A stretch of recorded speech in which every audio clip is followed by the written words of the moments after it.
दोस्तों नमस्कार, आपका अपना चैनल बाजार की बातें पर।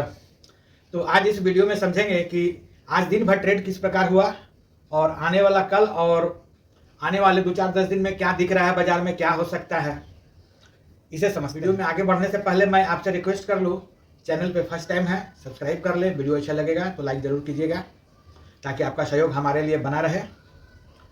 तो आइए समझते हैं कि आज दिन भर कैसे ट्रेड हुआ और उसके पीछे क्या रीज़न था। पहले से ये एक्सपेक्टेशन था बाजार नीचे जाएगा, पर खुलते के साथ नीचे इतना चला जाएगा यह संभावना नहीं था। खुला फ्लैट के लगभग में थोड़ा सा ऊपर जाने के बाद 300 के आसपास में ही चौबीस आया और जो पिछला सपोर्ट था नीचे की ओर 24,080 जो पिछला लो भी था, उस जगह को जब तोड़ा तो गिरावट 23,850 तक आ गया। निफ्टी में, बैंक निफ्टी में एक्सपेक्टेशन डाउन ट्रेंड ही था, डाउन में था, ऐसा पहले बता दिया गया था अपने वीडियो के माध्यम से, आप देख सकते हैं। तो इसके पीछे, गिरावट के पीछे मात्र क्राइसिस, युद्ध, ये सभी बड़ा कारण है। इसका दूरगामी परिणाम क्या हो सकता है इसे समझना पड़ेगा लोगों को। मार्केट हो सकता है बीच बीच में बाउंस बैक मिलेगा, ओवरसोल्ड हो जाएगा बाजार तो स्वाभाविक है कि कुछ ऊपर जाएगा, फिर वो अपना रेसिस्टेंट लेवल से नीचे आएगा। जैसे कि रेसिस्टेंट लेवल जो बन गया, जो सपोर्ट लेवल था 24,300, अब वो रेसिस्टेंट लेवल बन गया, वहीं से 2 बार बाजार नीचे आ गया और अब नीचे की ओर कहाँ तक जाएगा इसे समझना है। युद्ध लंबा चला तो गिरावट भी लंबा चलने की संभावना दिख रहा है। यदि युद्ध थम गया तब तो गिरावट भी थमने का चांस है। अभी भी बहुत ज़्यादा पॉइंट हम खोए नहीं है, इस जगह से भी बाजार संभल सकता है। पर ऐसा लग रहा है नेतागण का स्टेटमेंट से कि युद्ध अभी रुकने वाला नहीं है। यह युद्ध तृतीय विश्व युद्ध का रूप भी ले सकता है।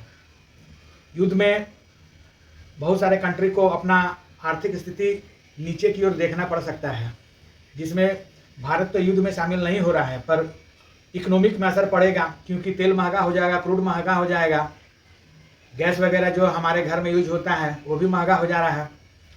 तो इसका असर हमारे भारतीय कंपनियों पर भी पड़ेगा, महंगाई का असर हमारे भी दैनिक दिनचर्या पर पड़ेगा, तो बाजार कितना ऊपर टिकेगा। इसलिए बाजार में गिरावट तो हमारे समझ से दिख रहा है कि नीचे हो सकता है कि हम इस मंथ में 22,000 भी देख ले। कहना मुश्किल है कि किस ओर बाजार रहेगा, रियलिटी है।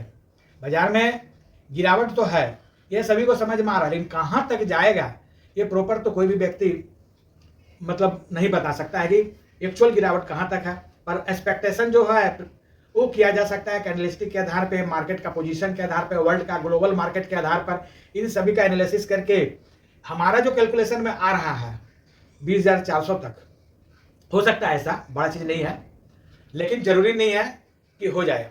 लेकिन उस जगह पर बड़ा सपोर्ट रहेगा। यदि मार्केट नीचे की ओर 22,000 तोड़ता है तो वह सपोर्ट का काम करने लगेगा उस समय।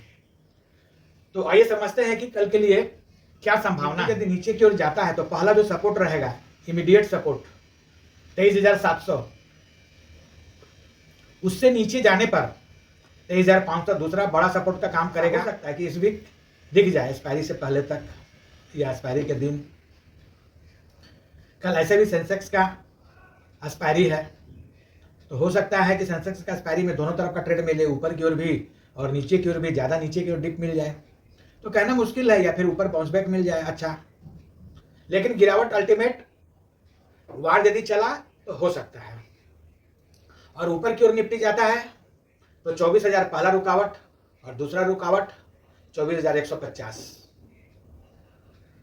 आइए बैंक निफ्टी को समझ लें। बैंक निफ्टी नीचे की ओर जाता है तो पहला सपोर्ट 55,000 और दूसरा बड़ा सपोर्ट 54,500। ऊपर की ओर यदि बैंक निफ्टी जाता है तो पहला रुकावट 56,000 और दूसरा बड़ा रुकावट 56,250 के आसपास में, 300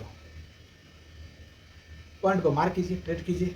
आपका पैसा, आपका रिस्क, पर ट्रेड अपना एनालिसिस के आधार पर करें।